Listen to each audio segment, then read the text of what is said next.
matengin banget. Jadi kalian apa ya, targetnya juga harus dicatat mana aja gitu sih paling. Ada lagi nggak yang lain yang mau nambahin? Anggi, Sinta.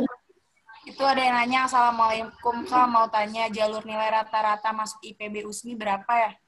Untuk rata-rata kemarin kalau dari teman-teman gue nih, nilainya rata-rata 84-85an sih, soalnya kan itu nilai rapotnya pakai nilai pengetahuan ya, jadinya kedukung banyak banget gitu nilainya, jadi gede, udah gede juga sih sebenarnya. Pokoknya rata-rata 84-85 deh. Ada lagi? Ayo, saya yang berjuang melalui jalur tes kemarin. Ayo, si Ahmad Ustadz apa si Rizkandira? Cerita ke adik kelas.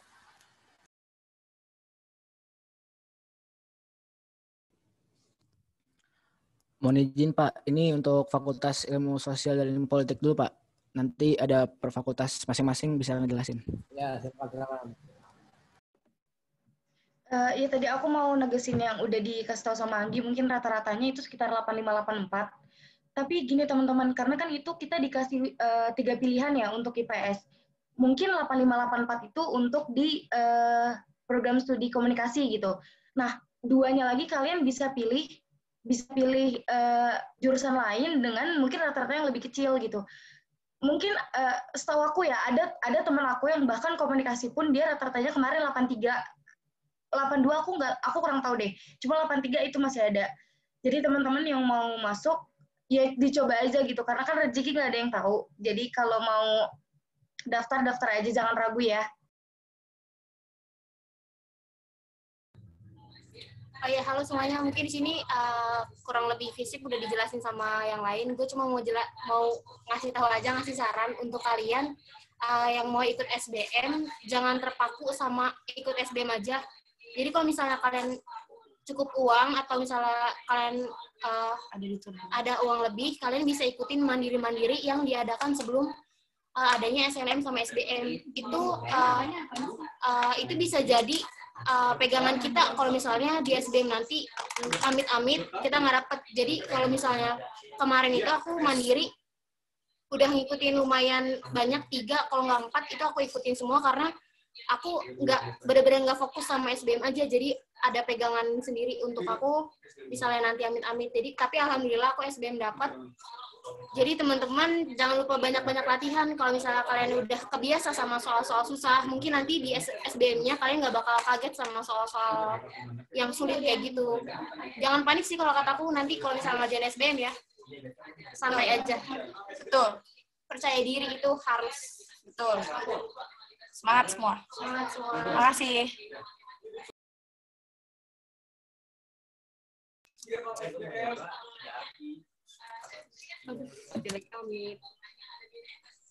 Oke, teman-teman, mungkin cuma segitu doang yang bisa kita sampaikan dari Fakultas Ilmu Sosial dan Ilmu Politik.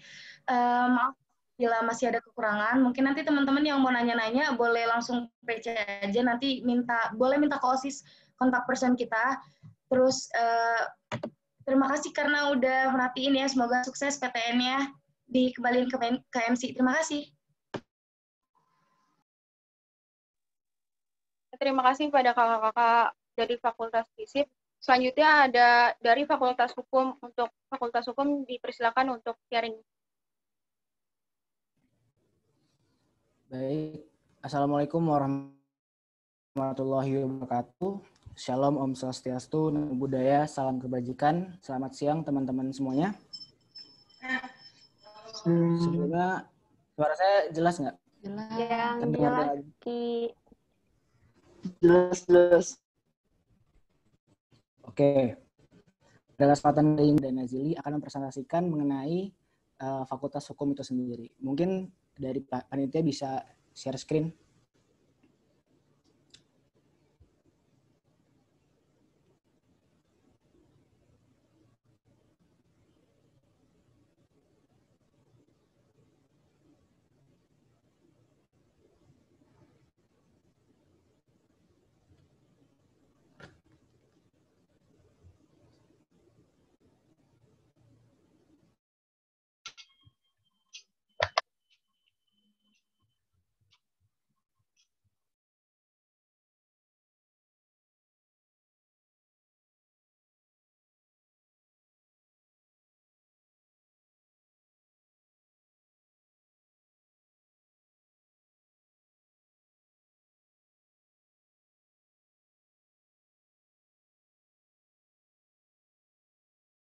Mohon maaf Kak, sebentar. Ini share screen-nya masih disable sama hostnya.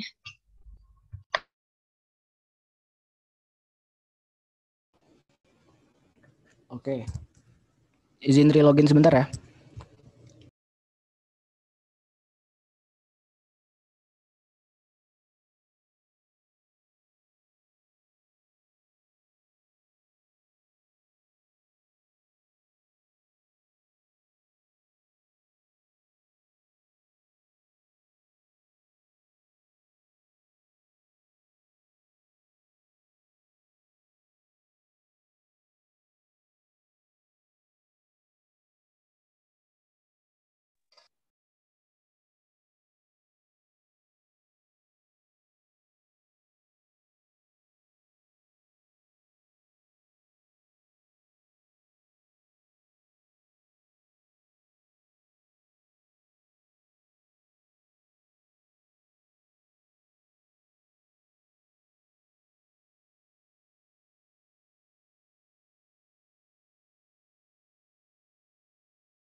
Apakah sudah bisa panitia?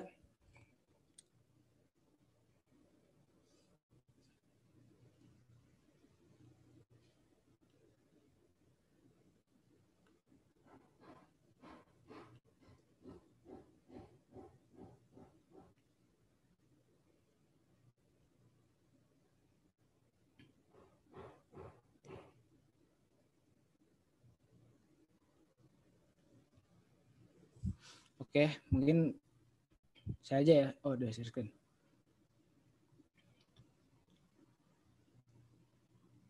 Oh, gini aja deh. Mungkin saya aja yang share screen. Kalau belum bisa. Oh, bisa. Oke, baik.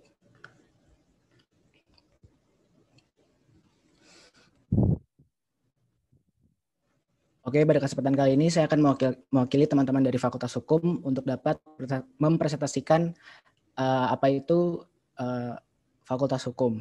Yang pertama akan dijelaskan oleh saya sendiri. Jadi apa itu ilmu hukum? Ilmu hukum merupakan mata pelajaran yang berpusat pada praktek hukum. Ilmu hukum sendiri mencakup bidang yang luas seperti hak asasi manusia, hukum kepemilikan, sampai dengan hukum perdagangan. Untuk slide selanjutnya akan dijelaskan oleh rekan saya, Muhammad Hakian Nazili.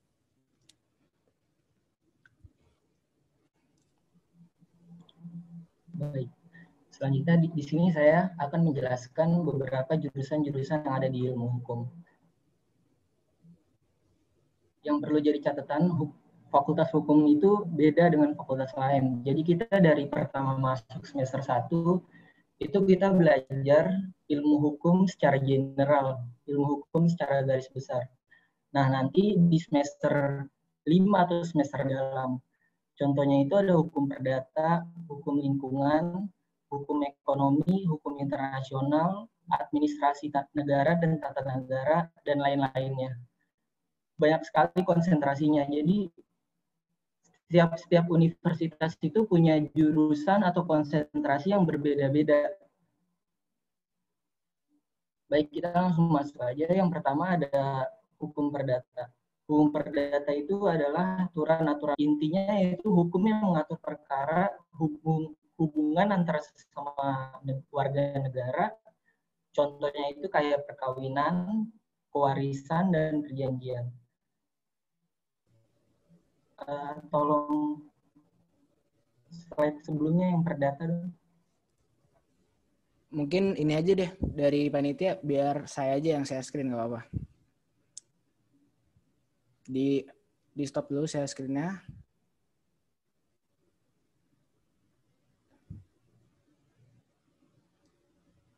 Di stop dulu share screen-nya.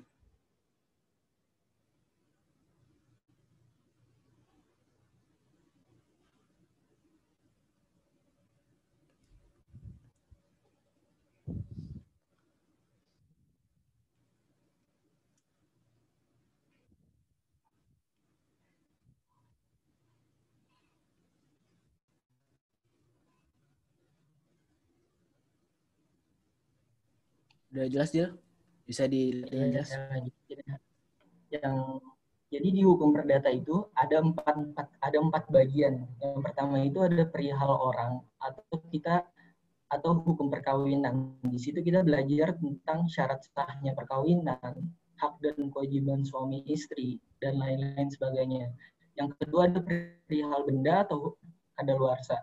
Pembuktian itu kayak alat-alat bukti yang kita jadikan pemeriksaan dalam suatu perkara. Contohnya itu surat-surat, kesaksian, persangkaan, pengakuan, dan sumpah-sumpah. Selanjutnya, Ki.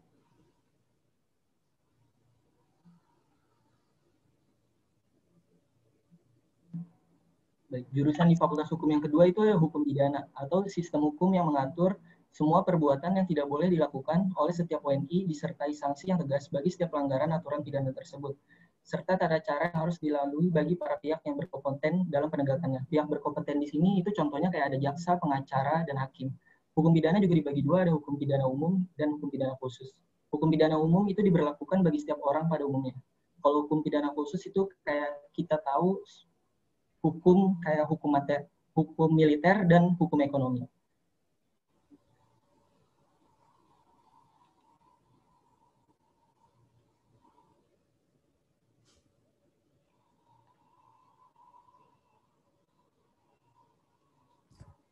Untuk selanjutnya dijelaskan oleh rekan saya, Irena, silakan.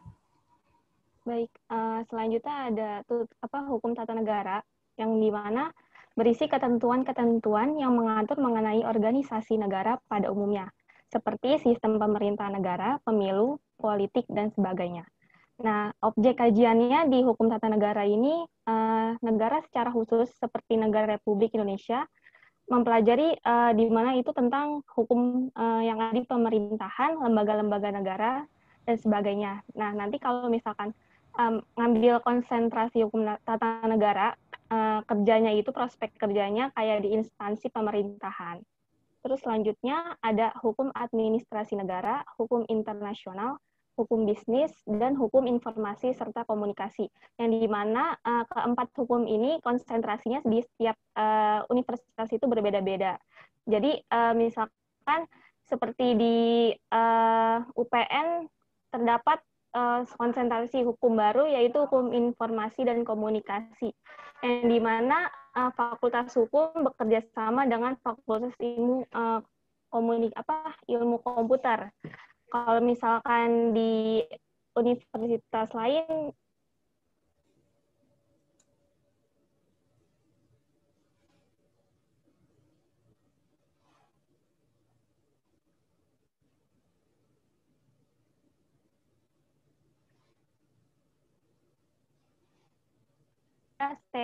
stereotip yang salah mengenai jurusan hukum.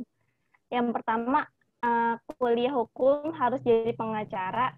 Yang kedua, anak hukum jago public speaking. Yang keempat, anak hukum harus jadi aktivis. Yang kelima, pengacara hanya membela orang yang salah. Dan yang terakhir, anak hukum harus pandai berdebat.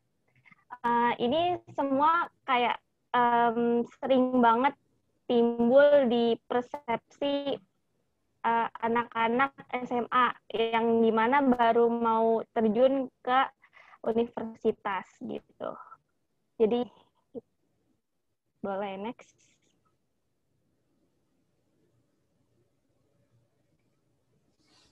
Oke, mungkin saya akan memperkenalkan diri.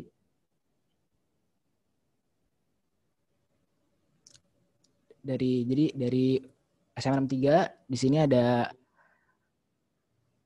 7 orang, ada 8 orang sebenarnya. Lupa saya masukin satu. Coba. Pertama ada saya sendiri Iskandira dari FHUPN Veteran Jakarta. Kemudian ada Irena dari FHUPN Veteran Jakarta.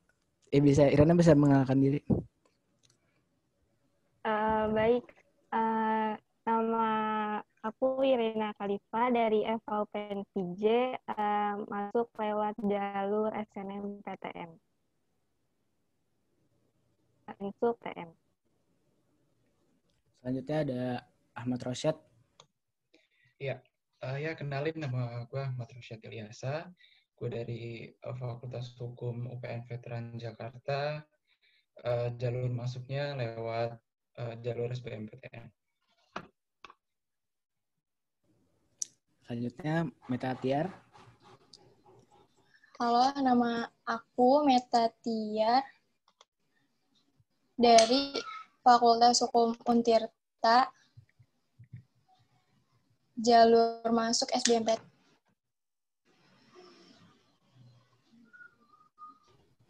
Oke, karena hari ini ada 2 orang yang berhalangan.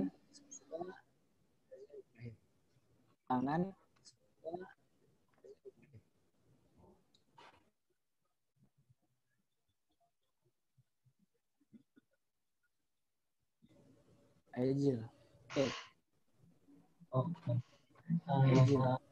Gua Nazili dari FH Undip, jalur masuknya itu dari SBMPTN.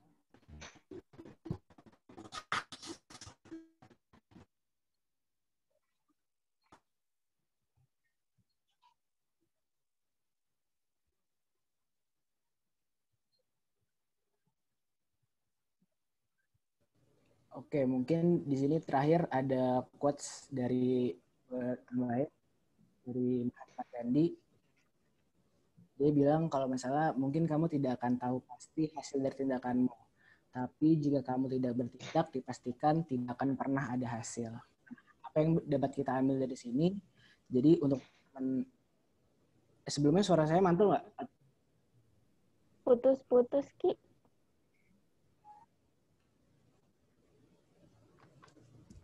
Halo, tes. Di saya lancar. Masih putus-putus ya? Lancar, Pi. Oke. Jadi apa yang kita bisa ambil dari quotes ini, jadi buat teman-teman yang ingin menggapai perguruan tinggi yang diinginkan, tetap harus bergerak, harus bertindak. Jangan sampai teman-teman malah santai-santai aja, malah kayak leha-leha aja, karena kata Mahatma Gandhi, kalau misalnya kita tidak bertindak, dipastikan tidak akan pernah ada hasil. Mungkin itu aja yang dapat kami sampaikan. Selanjutnya diserahkan kepada MC.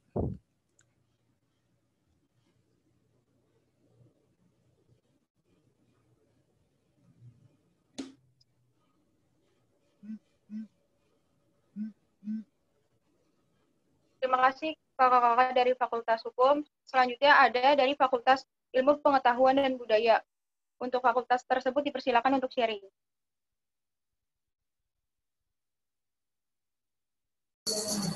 Halo semua. Jadi aku dari perwakilan FIB Unpad dari Sastra Jepang.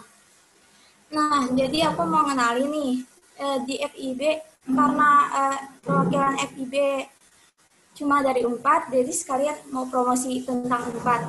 Nah, jadi di FIB Unpad itu ada beberapa jurusan.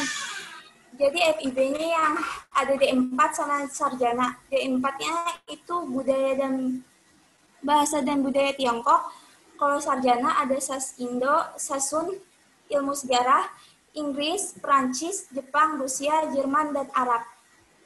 Nah, apa sih yang kita pelajarin di FIB ini?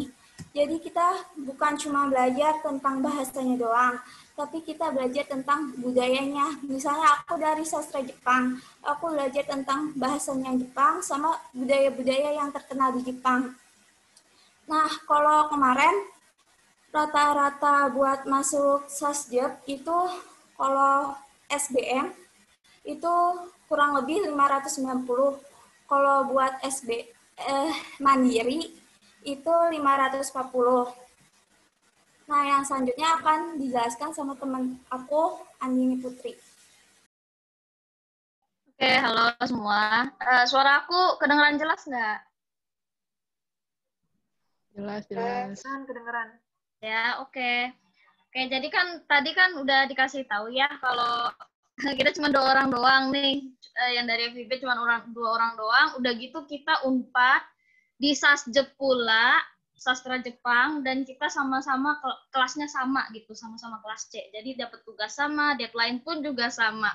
Oke, jadi ya udah ini Mas sekalian promosi aja Unpad sama jurusan kita. Nah, jadi ya gitu tadi kan udah dapet ya informasi soal FIB di Unpad itu ada apa aja, ada sastra Inggris, sastra Tiongkok, ada kita nih jurusan kita berdua sastra Jepang. Nah, terus juga tadi di FIB dibilang juga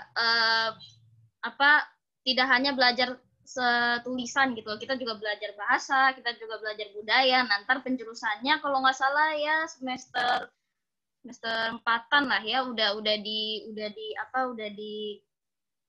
dilihat gitu penjurusannya mau kemana gitu. Nah, untuk aku sendiri aku masuk lewat jalur mandiri gitu.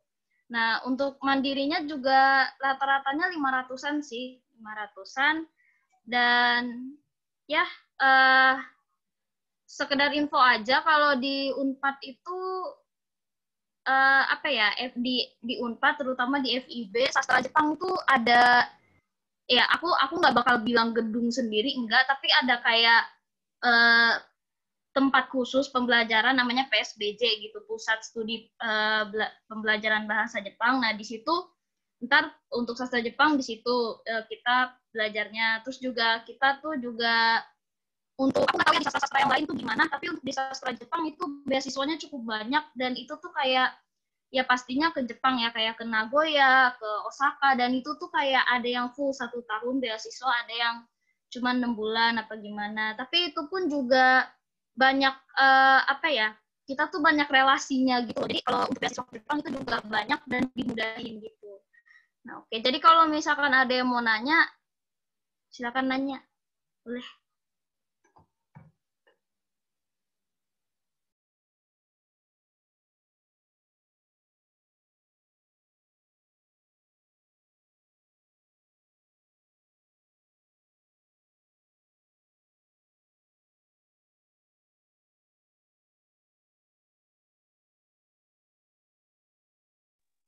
Ya, untuk kakak kelas 12 ya, apakah ada yang ingin ditanyakan?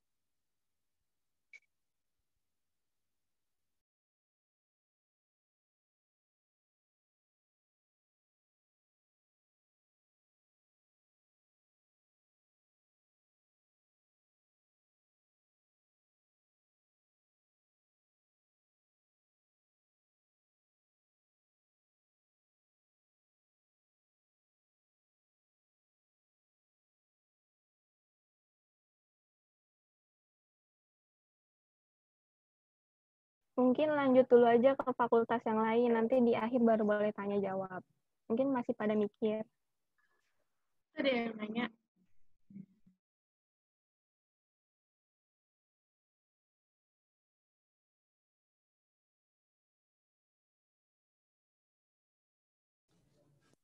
Rizky Andira, boleh jawab. Bener kata Iren kali ya. Jadi fakultas lain dulu aja semuanya ngejelasin. Nanti kalau udah semuanya ngejelasin, kalau ada waktu lebih bisa buka sesi tanya jawab. Gitu aja. Biar ditampung dulu pertanyaannya. Kasihin juga teman-teman yang lain yang belum pemaparan.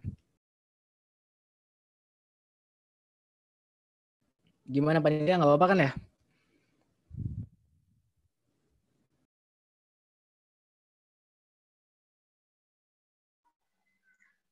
Kalau misalkan kayak gitu, berarti ini FIB diudahin dulu aja biar yang lain dapat waktunya. Sok lah tuh. Oke, selanjutnya. Mohon maaf kan nanti nggak, maksudnya kan sudah ada rundown-nya, jadinya takutnya ntar malah waktunya mepet-mepet gitu, Kak. Tapi kan ini setiap fakultas pemaparannya nggak sampai 15 menit, ya nggak sih? Tapi terserah sih. Saran aja, saran. Pemaparan dulu semuanya aja. Nanti kan ada waktu longgar baru tanya jawab gitu loh. Biar semua sempat memberikan pemaparan. Lanjutin aja PD-nya ya.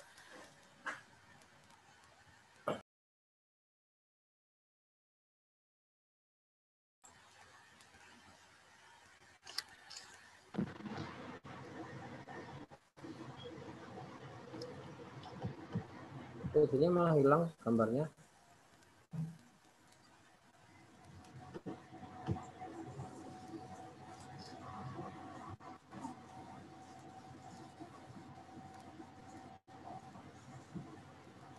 Fakultas berikutnya siapa?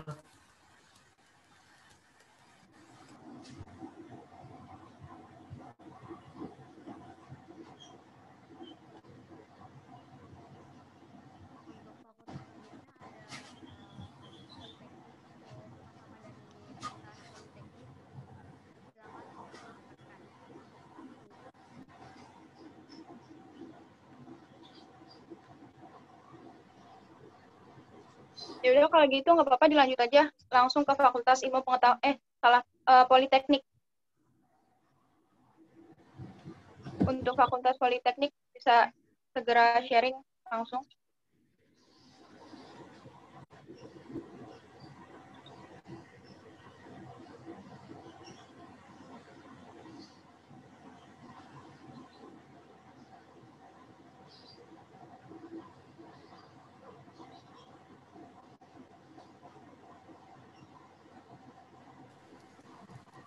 Politeknik siapa? Silakan ayo.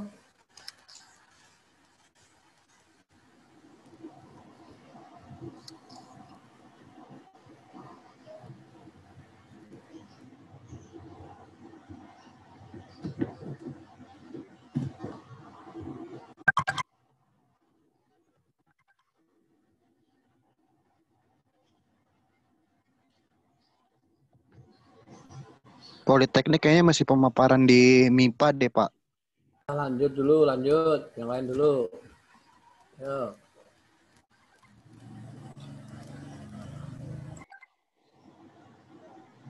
Berarti langsung ke Fakultas Ekonomi dan Bisnis. Oke. Bisa langsung di share screen aja ya. PPT-nya.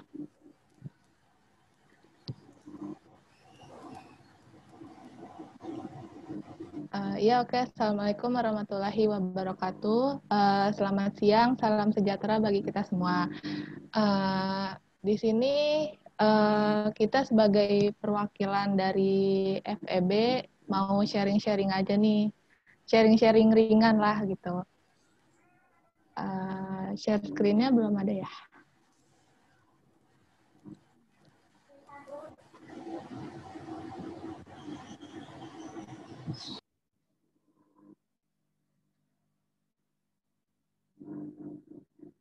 Oh ya, sebelumnya kira-kira ada nggak nih yang tertarik mau ke FEB gitu, udah punya rencana ke FEB?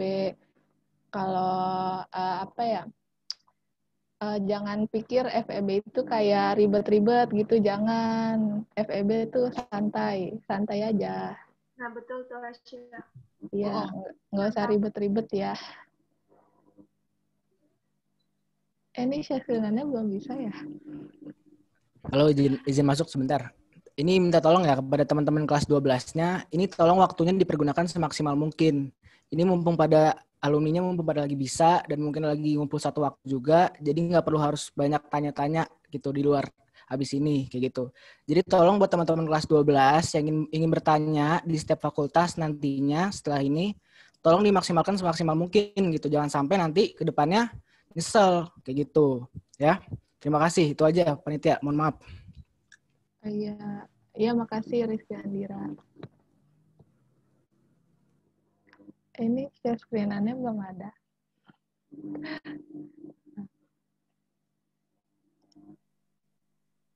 Ya ditunggu dulu ya Kak, atau enggak Kakak bisa dulu perkenalan dulu gimana gitu. Ya oke. Ini di sini ada gua, ini nyebutnya gua aja nggak apa-apa ya, biar lebih enak aja gitu. Di sini gua sama ada beberapa teman-teman gua, ada gua Hasyadi Falia Rahman, ada Zafira, ada Alisa, ada Yesi dan banyak ya beberapa. Oh ya, ini ada Fakultas Ekonomi dan Bisnis. Oke, next.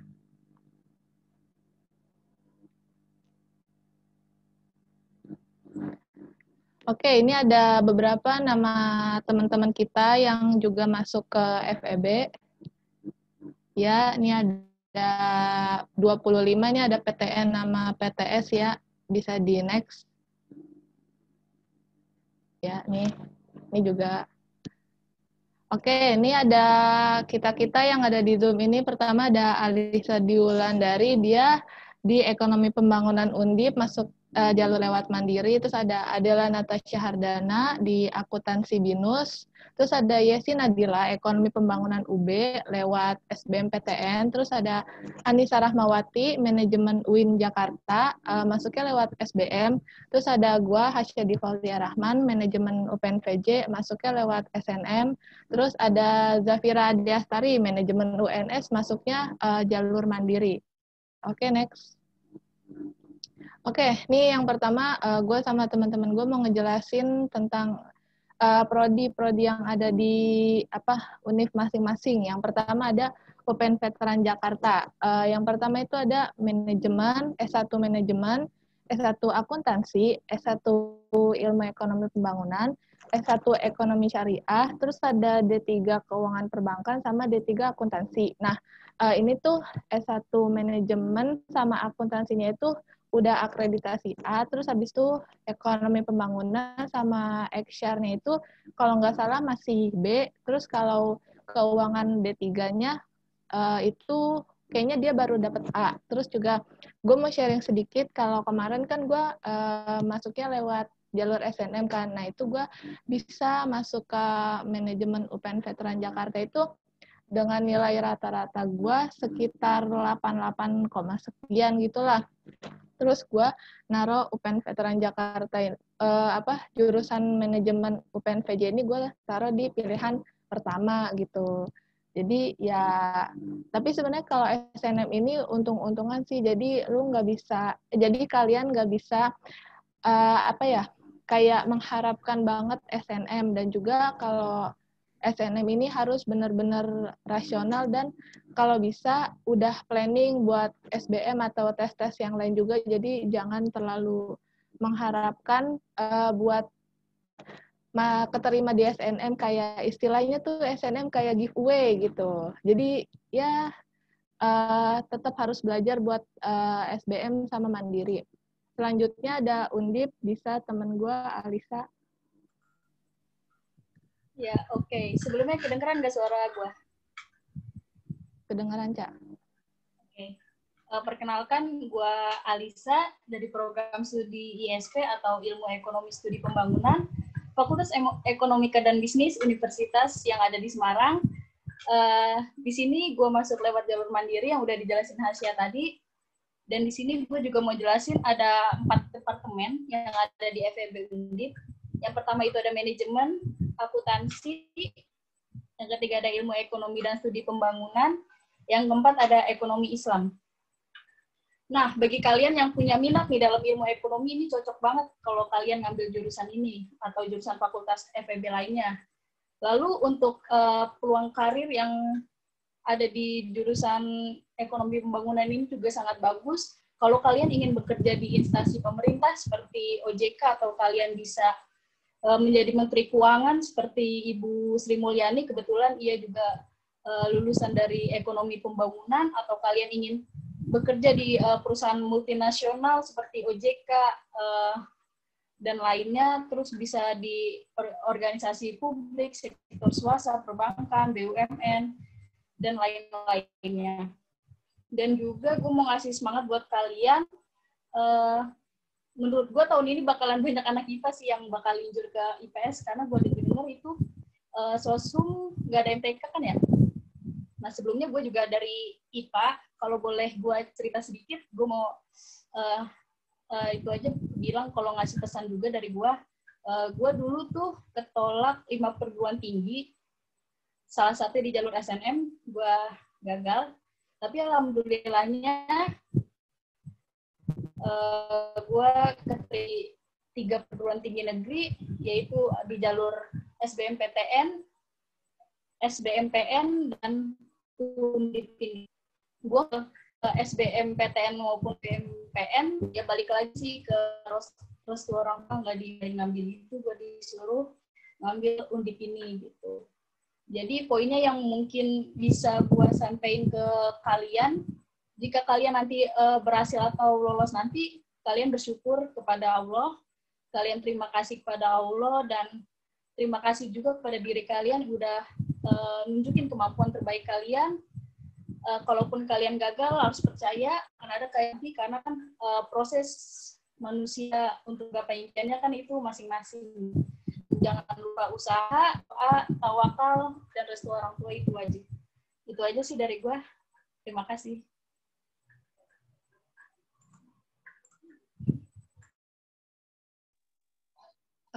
Halo, gue Yesina Dila dari jurusan Ekonomi Pembangunan Universitas Brawijaya. Jadi di UB Sebentar, sorry.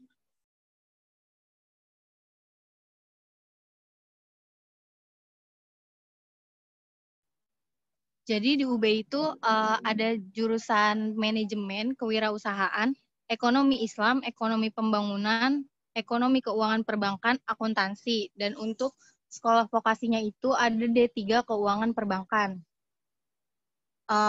Kemarin kebetulan gue masuk ekonomi pembangunan UB itu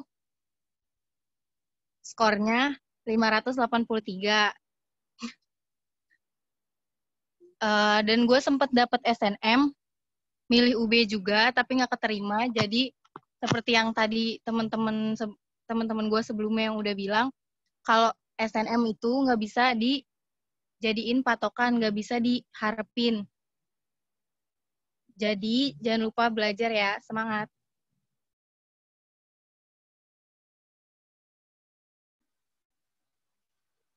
Oke, selamat siang semuanya. Di sini, nah gue mau memaparin di UIN Jakarta. Kebetulan gue kemarin masuk lewat jalur SBMPTN.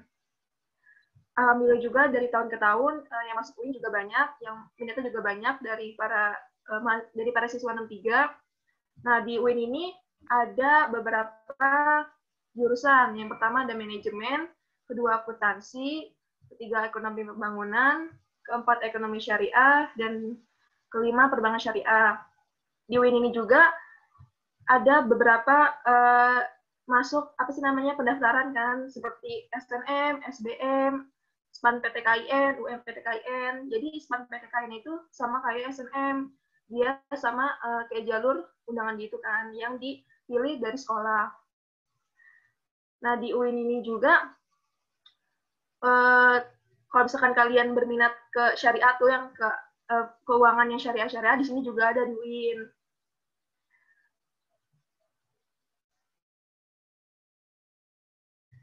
Udah sih, itu aja. Mungkin lanjutnya dari Zafira.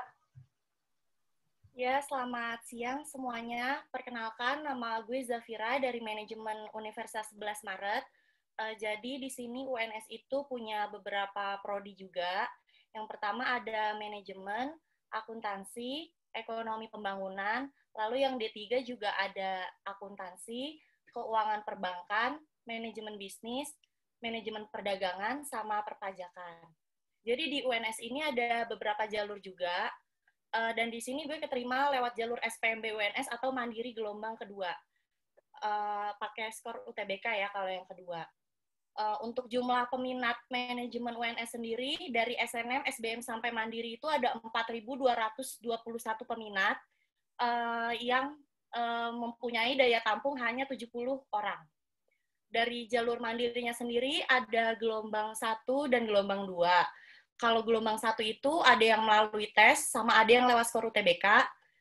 Terus yang tadi yang gelombang 2 cuma pakai skor UTBK. Udah, itu aja penjelasan dari gue. Sekian, terima kasih. Lanjut. Hai, gue Adela dari jurusan akuntansi BINUS. Jadi untuk Fakultas Ekonomi Bisnis, jurusannya di BINUS itu ada Accounting, Finance, International, Business Management, sama Manajemen. Nah, di chat itu ada yang nanya, Kak, kalau nggak terlalu bisa akuntansi, kira-kira masuk FEB kuat nggak ya? Kalau menurut aku sih, bisa-bisa aja sih, soalnya nanti di semester awal itu kita juga diajarin basic-basic akuntansinya, accounting-nya, jadi bisa dicoba. Terima kasih.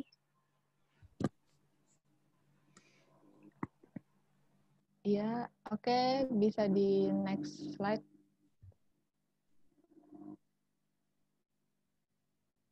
Ini ada CP dari kita-kita, tadi mana tahu ada yang mau nanya-nanya seputar apa cara masuknya atau apa gimana belajarnya gitu, bisa.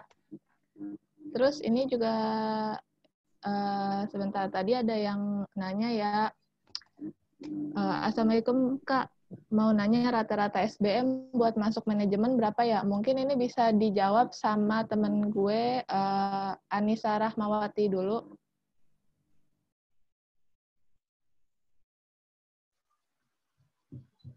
Iya, rata-rata masuk FEB ya. lewat jalur SBM. Jadi kan setiap univ kan punya penilaian masing-masing kan. Kalau di UIN sendiri sih rata-rata tuh bisa dari range 550 sampai ke 600 yang terutama yang paling banyak itu. Jadi kalau kalian misalkan mau mengambil SBM tapi misalkan di pilihan kalian itu yang pengen berminat banget, kalian jadi pilihan pertama. Yang pilihan yang mungkin masih rada-rada, kalian bisa jadi pilihan kedua univnya. Gitu sih. Oke, selanjutnya boleh nih Kak Zafira bisa sharing dulu dia skor SBM-nya berapa manajemen. Iya, jadi gue sendiri kan ini kan tadi kan Pak masuk pakai skor UTBK kan untuk mandirinya. Terus skor UTBK gue itu 550. Oke, thank you Kak Zafira. Iya, pokoknya di sini kalian jangan stigma FEB itu susah ya. Pokoknya tuh belajar dari awal. Pelajarannya juga namanya kan kalau gue dapetnya ada pengantar manajemen, pengantar bisnis. Nah itu tuh kita belajar dari awal lagi gitu. Jadi jangan takut buat masuk FEB dan jangan berpikiran kalau FEB tuh cuma buat orang-orang yang bisa hitungan lah, jago hitungan lah, jangan gitu ya. Ini ada yang mau disampaikan mungkin dari teman-teman FEB yang lain.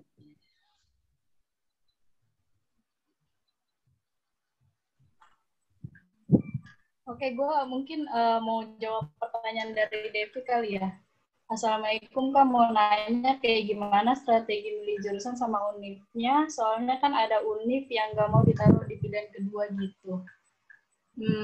Di sini kalau gue belajar dari pengalaman gitu, yang dari SNM udah gagal gitu, dan gue SBM mencoba untuk rasionalisasi skor dari TO-TO gue, sebenarnya kita tuh harus tahu universitas apa aja yang ada di klaster 1, klaster 2, klaster 3, biasanya kan universitas tuh ada kayak gitu, kayak misalkan apa ya, di Bandung gitu, di Bandung misalkan Unpad masuk klaster pertama, terus UPI itu masuk klaster kedua, ya penempatan bisa kayak gitu sih. Mungkin ada yang mau ditambah? Ya mau nambah juga, yang misalkan mau masuk FEB tapi takut sama pelajaran akuntansi atau apa, tadi udah dibilang sama Hasya kan, bahwa kita belajar dari awal lagi, akuntansi juga dari awal lagi. Kebetulan kan gue juga dari IPA, dimana gue dulu IPA ya akuntansi ya gitu-gitu aja kan. Terus gue menekankan pengen masuk FEB, dan alhamdulillah keterima juga. Dan itu dari awal lagi belajarnya. Dan juga kan di online ini ya, pasti susah kan untuk belajar ataupun untuk memahami materi. Nah, kalian itu harus bisa belajar mandiri, terutama dan juga belajar sama teman-teman gitu, harus bisa aktif dah kalau di kuliah ini, apalagi online. Ya, itu aja sih. Iya, oke, bisa next slide. Tuh, ada quotes. Ingat, setiap kamu malas-malasan, teman-teman di luar sana terus berprogres. Kamu hebat, kamu kuat, kamu kudu semangat, ya kan? Oke, mungkin sekian aja dari kita FEB. Kalau ada yang mau tanya-tanya, boleh hubungin CP-nya atau boleh langsung ini chat di Zoom, boleh nanti dijawab. Oke, terima kasih. Wassalamualaikum warahmatullahi wabarakatuh. Assalamualaikum warahmatullahi wabarakatuh. Terima kasih dari kakak-kakak Fakultas Ekonomi dan Bisnis. Selanjutnya langsung ke Fakultas Politeknik.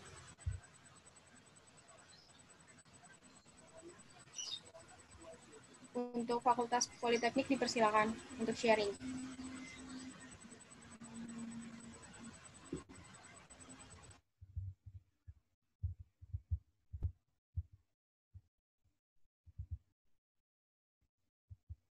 Oke, Oke, Assalamualaikum warahmatullahi wabarakatuh. Sini gue perwakilan dari Fakultas Politeknik.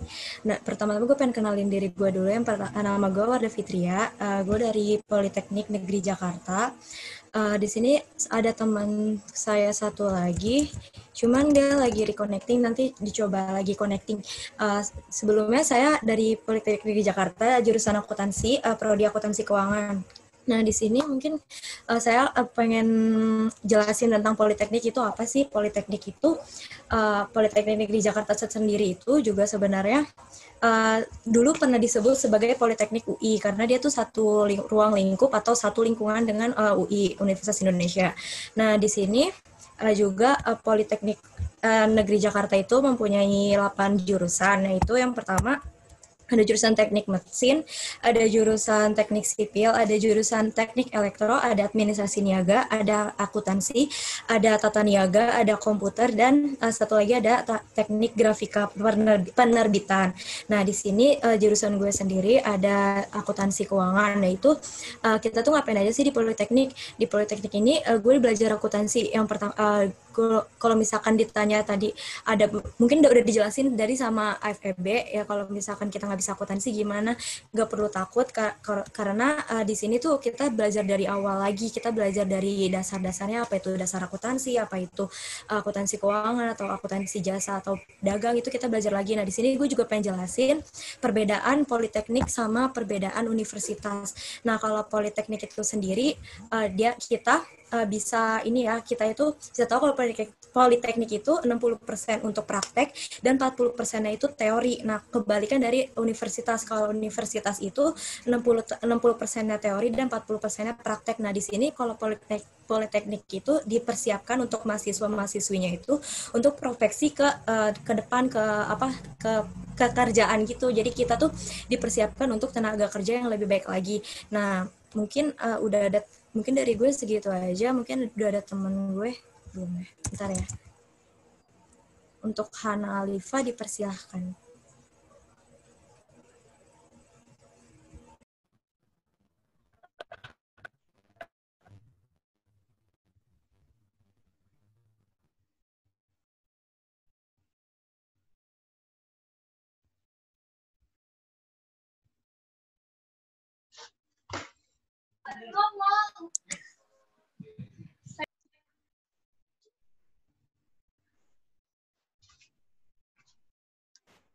Iya, mohon maaf, boleh diisi dulu.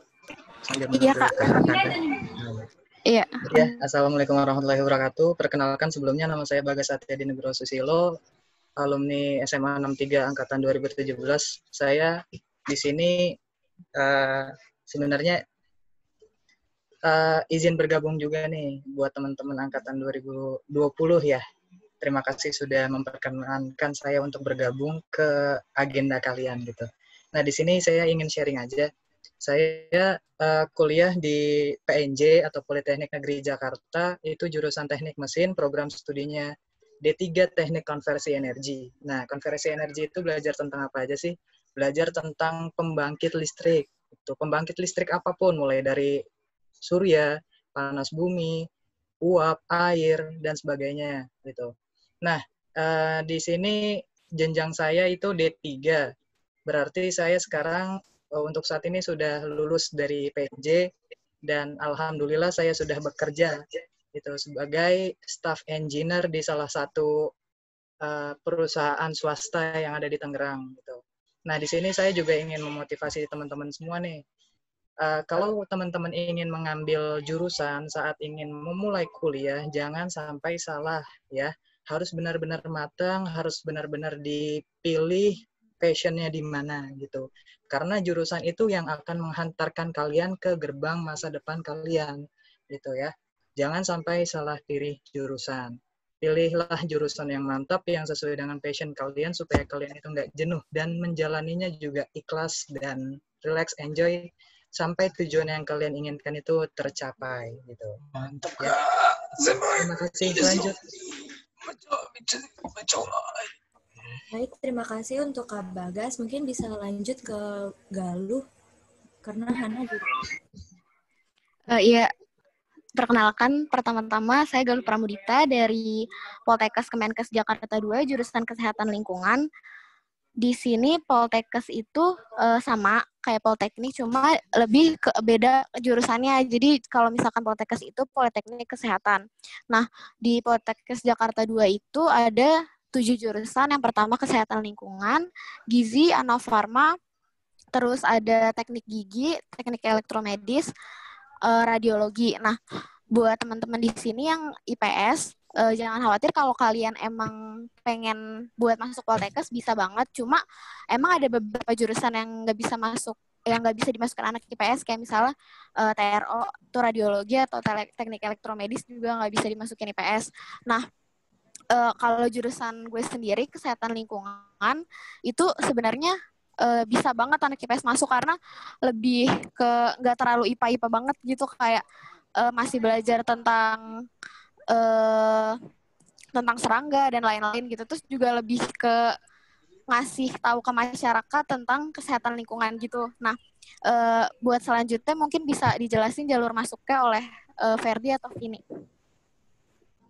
Ya, sebelumnya perkenalkan, nama gue Vini Arumzana dari Politeknik Kesehatan Surakarta. Nah, di sini tuh gue mau ngejelasin dulu jurusan di Poltekkes Surakarta itu ada 9, yaitu keperawatan, kebidanan, fisioterapi, terapi okupasi, ortestik, protestik, terapi wicara, akupuntur, jamu, dan anafarma. Dan jurusan tadi yang gue sebutin itu semua SMA dari IPA, IPS itu bisa masuk. Jadi kalau misalkan ada yang minat mau masuk Poltekkes, bisa banget. Dan buat masuknya itu ada 3. Yang pertama PMDP, itu pakai nilai raport. Yang kedua itu Mama, dia kayak tes gitu, tapi tahun 2 kemarin pakai nilai raport juga, dan gue masuk lewat jalur si Mama. Dan yang terakhir itu ada jalur mandiri. Tapi kalau jalur mandiri itu nggak semua Poltekkes ada, sebagian aja yang adanya.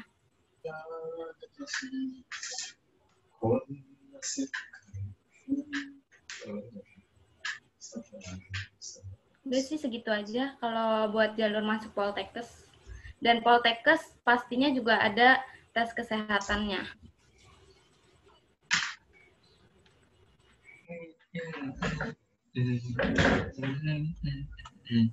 Baik, terima kasih Kak Vini. Mungkin bisa dilanjut lagi, atau ada yang mau nambahin nggak dari Politeknis, dari Galuh atau Kak Bagas sendiri? Atau mungkin ada teman-teman yang mau nanya, boleh?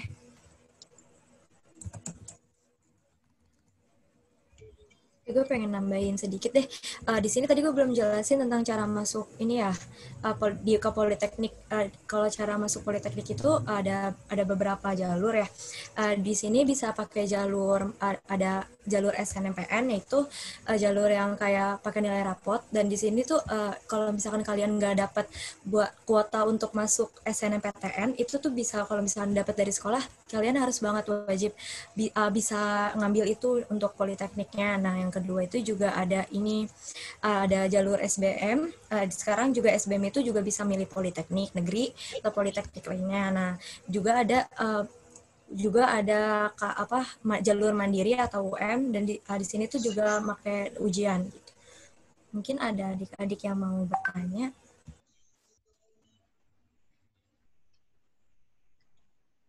Untuk jurusan IPS di PNJ itu prospeknya besar sih, peluangnya banyak menurut saya. Itu bisa masuk, ini teman-teman yang dari IPS bisa masuk di jurusan akuntansi dan di jurusan administrasi niaga. Di jurusan akuntansi itu dibagi beberapa macam prodi yang sudah tadi dijelaskan oleh Kak Wardah ya. Ada jurusan D3 akuntansi, ada jurusan D3 akuntansi terapan, D4 akuntansi terapan gitu. Jadi akuntansi itu ada 2, ada yang D3 ada yang D4. Terus ada D4 manajemen keuangan gitu. Nah, teman-teman di sini bisa banget untuk masuk jurusan akuntansi. Nah, untuk administrasi niaga pun juga sama. Ada D3 administrasi bisnis, program studinya. Ada D4 administrasi bisnis terapan. Terus ada juga program studi D4 MICE. MICE itu apa sih? MICE itu semacam program studi event organizer gitulah. Untuk teman-teman yang biasanya kerjanya sebagai IO atau WO gitu. Bisa banget teman-teman IPS masuk. Desain grafis pun juga bisa masuk. Oke, mau sedikit jelasin tentang desain grafis. Oh ya, perkenalkan nama gue Hana Alifa Suwandi, perwakilan dari Politeknik Negeri Jakarta, jurusan desain grafis. Jadi, jurusan desain grafis itu yang ngajak di DKV. Jadi, kalau di PNJ itu, desain grafis itu masuknya ke IPS, cuma waktu itu gue IPA. Terus, tesnya itu gue masuk lewat mandiri, jadi di tes, dan kalau kalian semua pengen masuk desain grafis, kalian ngelewatin 2 tes. Jadi tes pertama itu tes masuk ujian tulisnya. Nanti kalau misalnya lulus, kalian ikut tes kekhususan. Nah, tes kekhususan itu cuman ada beberapa jurusan aja, atau beberapa program studi aja, nggak semuanya. Tapi kalau misalnya pengen masuk desain grafis, kalian harus ikut tes kekhususannya. Gitu, guys.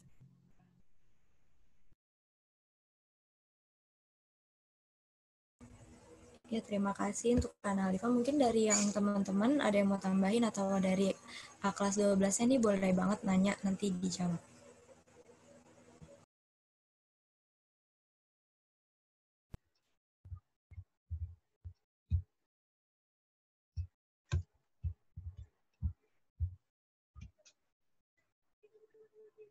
Untuk prospek kerja lulusan Politeknik itu menurut saya luas. Kenapa luas? Karena saya sendiri pun sudah menjalaninya gitu loh. Ini saya hanya berbagi pengalaman aja.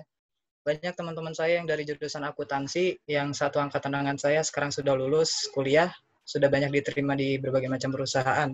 Seperti ada yang sudah diterima sebagai auditor keuangan di perusahaan, ada yang sudah diterima sebagai staff finance di perusahaan gitu. Banyak sekali. Ada juga yang sudah diterima sebagai staff purchasing di perusahaan.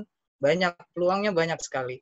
Jadi teman-teman yang ingin masuk Politeknik jangan minder, karena pemerintah pun sudah mendukung sekali program vokasional di Indonesia. Gitu. Kita butuh banyak lulusan-lulusan yang terampil untuk Indonesia ke depannya. Setuju banget sama apa yang dibilang Kak Bagas, karena kakak gue juga ngerasain itu. Jadi dia baru lulus bulan Desember kemarin, sekarang udah dapat kerja. Terus ada lagi temennya yang sekarang itu dia udah jadi PNS di Lampung, lulusan dari PNJ juga. Jadi kalau misalnya masuk Politeknik itu ya bisa dibilang cepat dapat kerjanya, cuma hitungan bulan aja, kayak gitu. Betul. Saat kalian kuliah pun kalian harus membuat diri kalian itu mempunyai value, mempunyai nilai lebih selain nilai akademis ya. Kalian juga mesti mengasah nilai-nilai soft skill kalian. Kalian boleh ikut berbagai macam himpunan yang ada di perkuliahan ataupun ikut BEM. Nah, itu kalian bakal mendapat banyak relasi di situ. Nah, setelah kalian lulus, kalian bakal mendapatkan hasilnya itu di situ. Kalian bakal mendapat tawaran pekerjaan mulai dari situ juga bisa gitu. Banyak. Kalau ada yang mau menambahkan dan bertanya silakan. Oh iya, mau sedikit nambahin buat anak IPS yang emang pengen banget masuk ke kesehatan itu nggak usah khawatir, soalnya kalau misalkan ini belajarnya benar-benar dari awal banget. Jadi ya pokoknya dari nol deh. Pokoknya jangan takut ketinggalan sama anak IPA, karena temen gue pun ada yang dari IPS ya bisa ngimbanginnya gitu. Itu aja.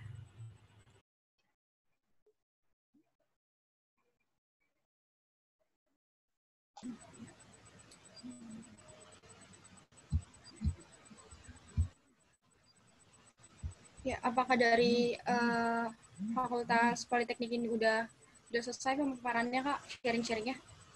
Udah. Kalau gitu bisa dilanjut untuk Fakultas Seni Rupa dan Desain Visual. Untuk fakultasnya dipersilakan untuk sharing. Ya, kedengeran nggak suara gue? Kedengeran, Kak. Jadi, sebelumnya kenalin dulu, nama gue Muhammad Farhan, gue dari Desain Produk Industri ITS. Jadi sini gue manggilnya gue lu aja ya, biar lebih asik aja gitu, biar santai istilahnya. Jadi gue seputar jurusan gue, seputar fakultas gue tuh biasanya tuh fakultas gue umumnya tuh ada 5 jurusan gitu. Antara lain tuh kayak SR atau seni rupa, ada DKV, ada desain produk industri, ada Kria, sama ada desain interior. Nah, menurut gue nih jurusan gue ini juga, fakultas gue ini masih jarang gitu, kayak orang-orang kayak masih nganggap remeh gitu kan, kayak anak lulusan seni rupa, anak lulusan desain, jadi apaan sih? Dia kayak prospek kerjanya jadi apaan sih gitu kan.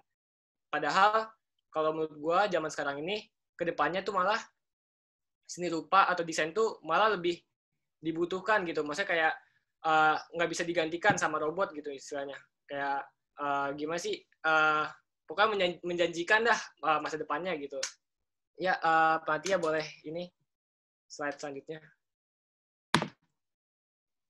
Nah, di sini gue bahas pertama desain komunikasi visual atau DKV. DKV ini belajarnya tuh kayak bagaimana cara menyampaikan satu pesan melalui bahasa visual yang menarik dan informatif. Jadi itu kita kayak DKV tuh kayak gimana ya?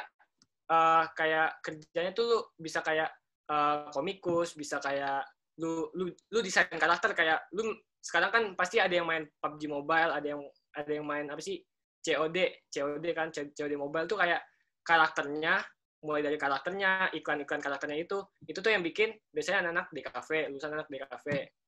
Jadi sini prospek kerja anak DKV tuh ada kayak jadi game developer, jadi animator, komikus. Nah, Univ institut yang ngasilin DKV bagus itu menurut gue tuh ada ITB, ISI, ITENAS, UMN, BINUS, ITS, sama UNS. Tapi sih kalau menurut gue tuh yang bagus itu di ITB, karena kebanyakan anak-anak DKV tuh ngincernya di FSRD ITB. Panitia boleh di ini lagi. Terus yang kedua ada desain produk. Desain produk ini belajar membuat produk industri untuk memenuhi kebutuhan dengan tujuan meningkatkan kualitas hidup manusia. Jadi anak-anak desain produk ini kita kayak bikin misalnya HP gitu kan. HP nih, gue punya HP. HP itu bentuknya begini, ada alasannya kayak kenapa tipis, ada alasannya. Jadi kita kayak anak desain produk tuh bikin produk, mikir gimana ergonomisnya, gimana seergonomis mungkin gitu, bikinnya seergonomis mungkin biar orang-orang tuh kayak makainya nyaman gitu. Terus kalau prospek kerjanya itu kayak bisa aja desainer, jadi entrepreneur, jadi freelancer, dan lain-lain. Tapi itu menurut gue tuh for information aja, desain produk menurut gue yang bagus itu, yang menurut gue bagus tuh ada di ITB sama ITS. Ini juga udah diakuin sama ketua desain produk Indonesia. Jadi kalau ITB itu bagi yang mau masuk desain produk nih, ITB itu desain produknya bagus di bagian kayak apa ya, kayak aparel gitu. Jadi kayak dia buat barang yang bisa berguna buat orang-orang gitu, kayak gimana sih istilahnya kayak gini, kayak misalnya nih ada orang buat tangan buatan itu kan kayak ngebantu orang-orang buat gimana ya ngomongnya ya.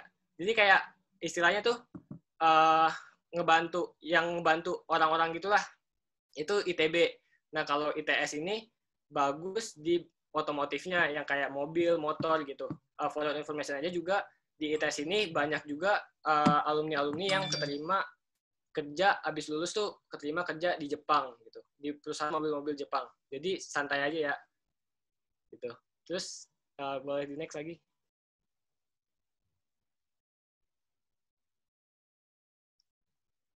Panitia boleh di next. Ya, terus ada di sini ada desain interior. Desain interior itu belajar tentang ruang dan hubungan dengan manusia di dalamnya. Nah, desain interior tuh singkatnya gini. Kalian misalnya kalian disuruh bikin rumah sakit. Rumah sakit ini kan pasti kayak misalnya rumah sakit anak sama rumah sakit jiwa gitu kan pasti kayak apa sih namanya, ruang hubungannya tuh beda gitu. Misalnya kayak interiornya tuh beda sama interior rumah sakit anak-anak. Kan mana mungkin kayak rumah sakit jiwa interiornya rumah sakit anak-anak kan nggak cocok gitu kan. Jadi kayak kalian kayak belajar desain interior tuh kayak gitu. belajar nyesuaiin lah gitu ya istilahnya gitu kan. Terus prospek kerja itu sebenarnya juga ada banyak kan, sebenarnya banyak nih. Desain interior, salah satunya ada desain interior, jadi freelancer juga bisa. Terus Univ Institute yang punya desain interior yang lumayan bagus tuh ada di ITB, ada di ISI, ada di ITS, UNS, ITENAS, sama BINUS. Itu. Bisa di slide selanjutnya lagi. Nah, habis itu ada KRIA. KRIA itu kayak istilahnya tuh belajar kerajinan yang materialnya tuh kita ngolah sendiri. Kayak gimana ya? Istilahnya tuh kayak kita kayak buat bikin fashion gitu kan, kayak bikin lu mau bikin baju nih. Lu bikin baju. Kayak lu mikirin bahannya apa yang lu pakai. Nah, terus lu mikir apa namanya? Estetikanya juga gitu. Kalau itu KRIA biasanya. Tapi kalau KRIA ini, setahu gue juga bukan hanya di baju aja gitu. KRIA juga bisa kayak ngedesain permata gitu. Kayak lu mau bikin cincin gitu. Cincinnya itu permatanya bentuknya gimana tuh, anak KRIA yang bikin. Terus prospek kerja itu ada desainer fashion, ada kurator fashion, pastinya entrepreneur juga bisa. Univ Institute yang ada KRIA ini masih sedikit kalau menurut gue. Salah satunya nih ada ITB, ISI, sama UNS. Panitia boleh di set. Terus di sini ada seni rupa atau lebih akrabnya gitu disebutnya SR kan. Jadi di seni rupa ini kita belajar kayak istilahnya kayak gimana ya? Ya biasalah anak seni kan, anak seni rupa gitu. Kayak biasa ngelukis gitu kan, mahat gitu kan. Terus di seni rupa ini kita juga kayak belajar kayak psikologi seni pasar sama seni spiritualnya gitu. Terus prospek kerja anak seni rupa ini bisa jadi seniman, kayak jadi pelukis, jadi pemahat gitu kan, jadi kurator, jadi pengajar. Terus Univ yang ada seni rupanya ini, yang menurut gue tuh ya bagus tuh ITB sama ISI. Karena kalau dari kata guru gue, anak ISI itu kayak lulusannya lu datang masuk ke ISI. Lu masuk ke ISI ini istilahnya lu keluar dari ISI jadi gimana ya, lebih gambarnya lu ada progresnya daripada lu masuk ITB gitu. Maksudnya kalau ITB juga bagus, cuman kalau ISI tuh kayak progresnya lu bakal diperhatiin banget di ISI gitu ya. Terus pastinya nih masuk FSND beda kan sama kayak fakultas-fakultas lain. Kalau fakultas lain kan kayak cuman masukin nilai gitu kan. Kalau misalnya FSND itu kita masukin portofolio. Nah, portofolio ini biasanya ada 3 soal. Ngasihnya ada 3 soal, yaitu ada gambar suasana, gambar still life, sama gambar bebas. Nah, gambar suasana ini biasanya nih, contoh soal sebelumnya itu kayak gini. Kayak misalnya soal gambar suasana nih ya. Ini soal pas SBM. Soal pas SBM itu dia kayak soalnya gini. Gambarkan suasana sekumpulan anak-anak sedang bermain alat tradisional gitu. Itu gambar suasananya. Nah, ini gambar suasana ini alat yang kita pakai boleh cuman pakai pensil sama pulpen. Itu istilahnya cuma hitam putih lah. Terus di sini ada gambar still life. Gambar still life ini istilahnya gimana ya? Gambar still life. Nah, ya di sini. Di sini ada contoh gambar still life kan, kayak lu gambar sebuah benda mati gitu. Gambar sebuah benda mati yang disusun gitu kan. Nah, di gambar still life ini lu boleh pakai yang berwarna, kayak pensil warna, kayak cat air mungkin gitu-gitu kan. Nah, gambar bebas ya pasti bebas lah. Di sini gue mau jelasin doang kalau nih kayak di sini yang gambar still life gue ini gue pakai alat namanya gouache sama cat gouache, pensil warna, gouache, pensil warna sama cat air. Nah, kalau gambar bebas ini gue cuma pakai cat air. Dan gambar bebas ini biasanya bebas, lu mau pakai pensil, mau pakai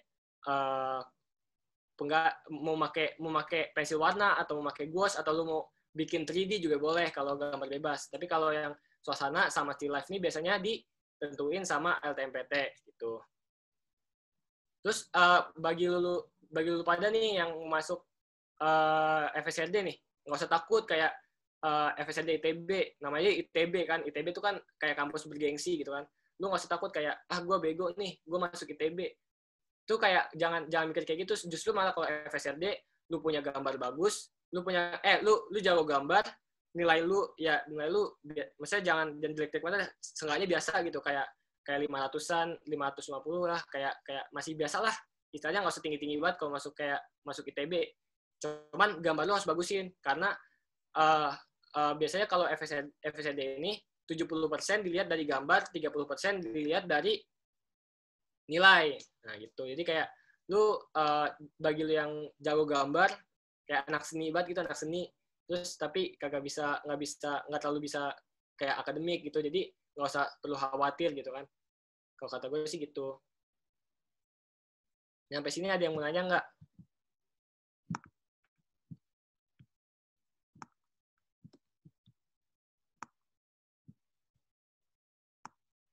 Apalagi ya?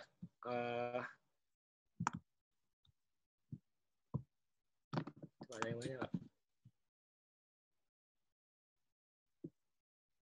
Ayo ada yang mau nanya nggak nih? FSRD. Oh iya nih, DKV sekarang lagi juga ininya, lagi pada masuk DKV nih, soalnya lagi pada ini kan kayak banyak apa sih namanya? Gimana ya? Pokoknya lagi trending gitu kan. Terus kedepannya juga menjanjikan gitu kan. Masa depannya juga menjanjikan DKV itu. Terus kalau bagus enaknya lagi nih kalau misalnya FSRD nih, lu bisa kerja sambil kuliah gitu kan. Kayak gue nih, misalnya gue desain produk gue semester 3, misal gue bikin tas, misalkan gue bikin tas jadi nih, tas jadi hasil tas gue ini bisa gue jual lagi gitu ke orang, gitulah. Jadi bisa kayak kerja sambil kuliah gitu kan.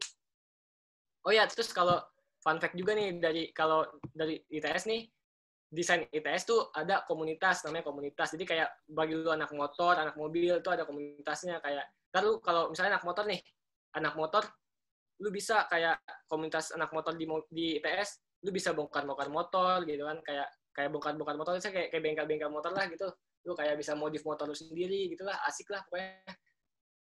Ya segitu aja sih dari fakultas gua.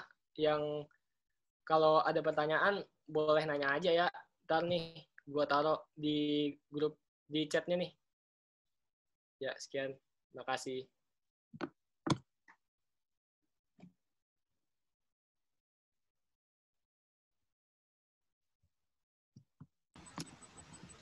Ya, makasih ya, Kak. Terus selanjutnya ada Fakultas Ilmu Pendidikan. Untuk fakultas tersebut dipersilakan untuk presentasi. Maksudnya untuk sharing-sharing. Assalamualaikum warahmatullahi wabarakatuh. Waalaikumsalam, Kak.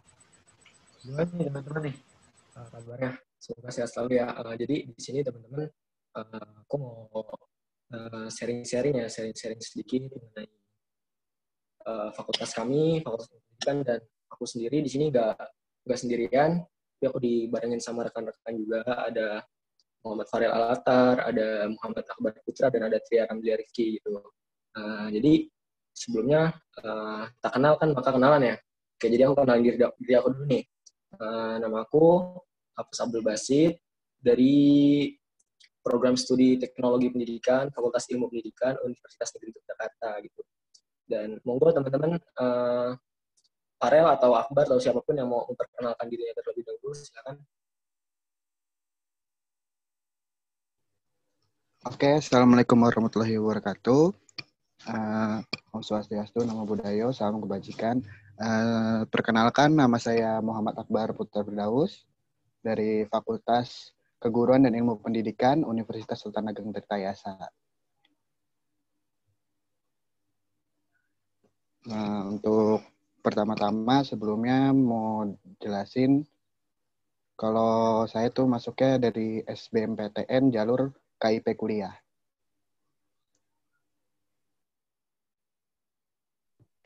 Oke, perkenalkan. Assalamualaikum warahmatullahi wabarakatuh. Nama saya Muhammad Farel Alatar dari Pendidikan Sejarah, Fakultas Keguruan Ilmu Pendidikan, Sejarah Untirta.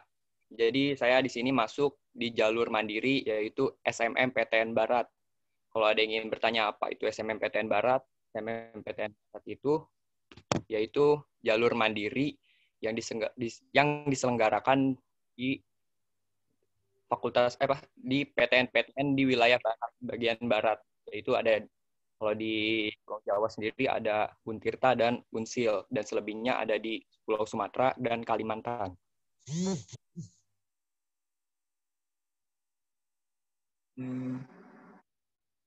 Monggo, yang terakhir.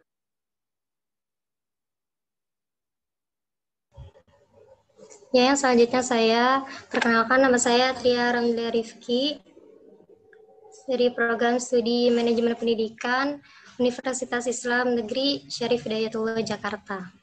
Saya masuk di jalur mandiri khususnya UMPTKIN.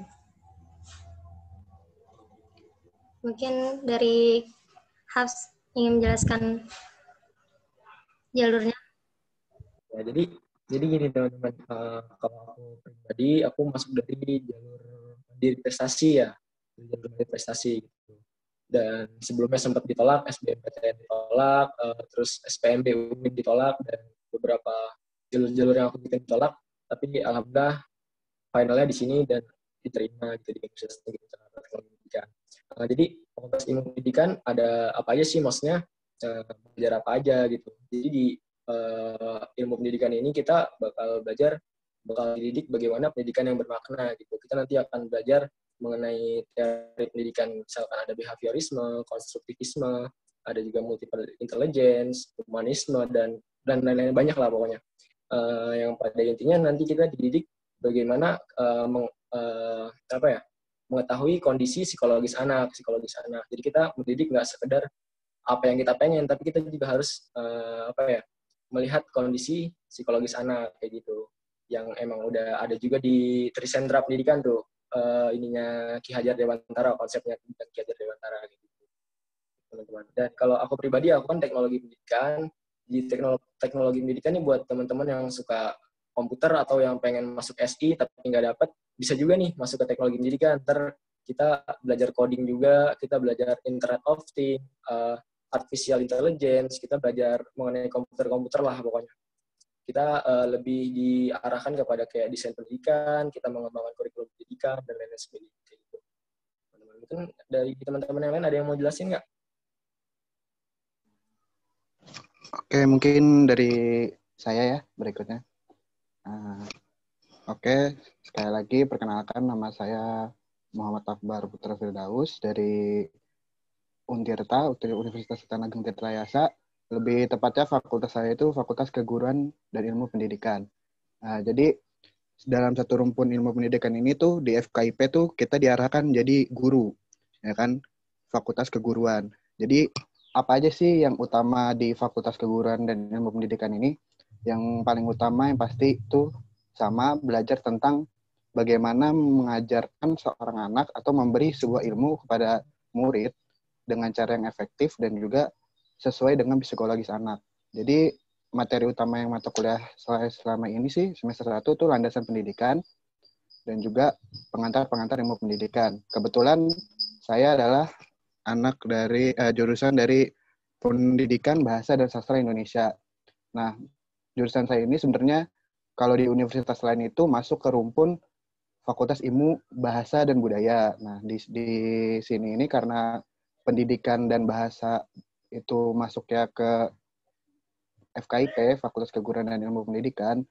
Jadi ini lebih ke belajar ke arah ilmunya. Jadi bagaimana cara seorang guru menyampaikan ilmu bahasa ke muridnya, khususnya bahasa Indonesia. Nah, di sini nih mungkin bakal ada yang nanya, di bahasa Indonesia tuh ngapain sih belajar bahasa Indonesia lagi? Nah, padahal kan kita dari SD sampai SMA dan kita juga warga Indonesia, udah pasti bisa dong bahasa Indonesia. Nah, ini yang suka keliru. Pendidikan bahasa dan sastra Indonesia ini sangat penting banget untuk kedepannya. Jadi bagi kalian ingin bekerja di manapun tuh sebenarnya bahasa Indonesia itu penting. Terutama di dunia kerja saat ini yang dimana diperlukan public speaking dan juga membuat karya tulis gitu. Jadi pendidikan bahasa Indonesia dan sastra Indonesia ini tuh akan diberitahu bagaimana tata bicara yang baik di mata kuliah berbicara dan juga bagaimana cara menulis karya tulis ilmiah yang baik dan benar sesuai tuntutan bahasa Indonesia gitu. Nah, selain itu juga di bahasa itu tuh kita belajar linguistik, bagaimana kita mengetahui tata cara bahasa dari mana asal-usulnya, penulisannya, dan juga pengucapannya.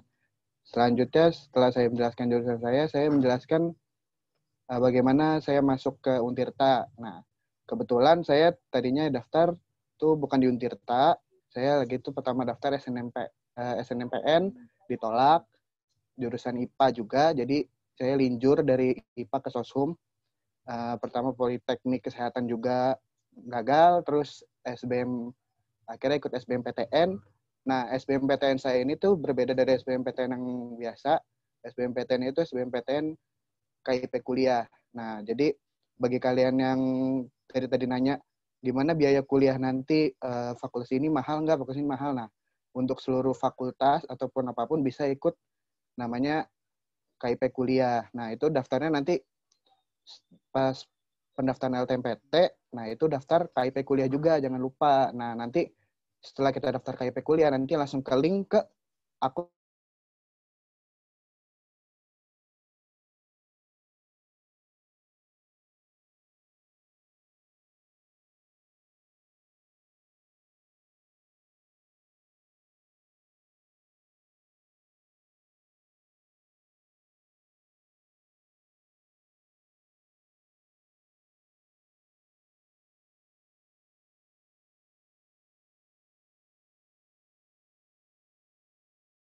ada Untirta dan Unsil, Universitas Siliwangi, yang berada di Tasikmalaya. Dan juga kalau selebihnya itu kebanyakan sih di daerah Sumatera, dan juga sebagian ada di Kalimantan. Jadi kalau kalian yang nanti suatu saat, kalau misalnya amit-amit ya, kalau nggak keterima di SNM ataupun SBM, mungkin kalian bisa ikut program mandiri, yaitu SNMPTN Barat. Jadi kalau misalnya kalian pengen ke Sumatera, misalnya mau masuk UNAN, Andalas, atau ITERA, atau ada juga Universitas Bengkulu. Tetapi kalian mau ikut tes, kalian nggak perlu harus terbang ke Sumatera dulu. Kalian bisa ke Untirta atau nggak di Unsil, kampus-kampus terdekat kalau mau ikut tesnya. Dan juga gimana pelaksanaan tesnya itu dia ujian tulis. Jadi hampir sama kayak SBM, ada mekanisme gugur gitu, kayak misalnya bener 3, kalau salah -1, kalau nggak diisi 0. Jadi seperti itu. Ujiannya itu ujian tulis SNMPTN Barat. Mungkin bisa dilanjut ke yang lain. Baik, saya akan lanjutkan. Karena saya dari UIN Jakarta, sebenarnya peluang untuk masuk UIN, khususnya di Indonesia, itu peluangnya gede banget ya. Karena ada 5 jalur, karena UIN ini ada di bawah kewenangan Kemenak, jadi ada lebih banyak dari universitas pada umumnya. Yang kita tahu ada SNMPTN, kemudian ada SPAN-PTKIN, ini biasanya dari BK diinfoin sih. Ini sama kayak SNMPTN, cuman ini dari Kemenak. Terus ada SBMPTN, terus ada SPMB ini mandiri, pakai rapot, dan yang terakhir ini ada UMPTKIN. UMPTKIN ini waktu itu tahun saya pakai jalur tes, dan jalur tesnya ini waktu itu kan online, udah pandemi. Mata pelajarannya itu karena ini dari Kemenak, jadi yang pasti ada mata pelajaran kayak keagamaan gitu, dan bisa IPA, bisa IPS juga. Mungkin bisa dilanjut. Nah, terima kasih izin masuk ya. Jadi teman-teman, biar lebih holistik, biar lebih utuh lagi mengenai informasinya, nanti teman-teman bisa nih masuk ke website masing-masing, Untirta, entah UIN, UNY, IPB, atau website-website lain, atau Instagram, ya sebentar-bentar teman-teman aja lah. Mungkin terakhir dari aku kayak gini ya, nanti apapun jurusan yang kalian pilih, fakultas apapun, universitas manapun, teman-teman ya Ya nanti teman-teman harus yang tadi sudah disampaikan oleh Mas Bagus dari Politeknik ya, dari PNJ, dari alumni 2017, teman-teman harus punya nilai tersendiri yang pada intinya kita harus membangun stigma berkolaborasi dalam negeri. Jangan lagi ada kompetisi tapi berkolaborasi. Sehingga dengan adanya kolaborasi kita bisa berkontribusi untuk negeri. Berkontribusi untuk apa? Untuk memajukan negeri khususnya. Iya, Pak. Ya, berbersih untuk negeri gitu. Dan untuk teman-teman yang mau nanya nih, sebelum dikasih pertanyaan, salam, iya Pak. Oke, Pak. Iya Pak. Mohon maaf ya teman-teman. Ya nanti buat teman-teman yang mau nanya, aku punya satu kalimat keren nih. Orang cerdas adalah orang yang memiliki banyak pertanyaan, bukan memiliki banyak jawaban. Jadi teman-teman jangan malu-malu untuk nanya ya, nanya. Karena orang cerdas yang memiliki banyak pertanyaan dan jawaban. Dan terakhir, buat teman-teman yang mungkin ini terakhir banget. Teman-teman yang mungkin nanti salah jurusan atau hal lain sebagainya, ini kayak aku pribadi kan suka politik, tapi ternyata masuknya pendidikan. Gak apa-apa. Bukan berarti orang-orang yang masuk di ilmu pendidikan nanti nggak bisa nih ikut bahas topik politik. Tentunya bisa, ternyata bisa.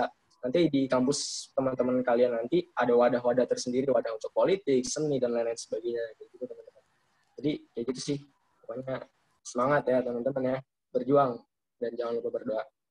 Oke, sekian. Terima kasih. Assalamualaikum warahmatullahi wabarakatuh. Pertanyaan-pertanyaan yang ada di chat itu yang bisa dijawab. Ayo, salah satu buka di chattingnya. Wilayah siapa yang menjawab, itu pertanyaan di chatting. Buat FIP belum ada pertanyaan, Pak. Mungkin teman-teman masih pada malu. Ayo, monggo. Teman-teman, ini mohon maaf banget ya. Ini udah diingetin sama panitia, waktunya udah habis. Jadi nanti buat teman-teman yang mau nanya, bisa kontak aku, kontak teman-teman yang lainnya, Tria, Farel, atau Akbar. Nanti bisa diminta sama PJ OSIS-nya ya, teman-teman ya. Terima kasih. Ya, terima kasih dari Fakultas Ilmu Pendidikan. Sekarang langsung ke Fakultas Psikologi. Untuk kakak-kakak dari Fakultas Psikologi, dipersilakan untuk sharing. Oke, terima kasih. Sebelumnya aku boleh show ini dulu nggak? Show in presentation ya.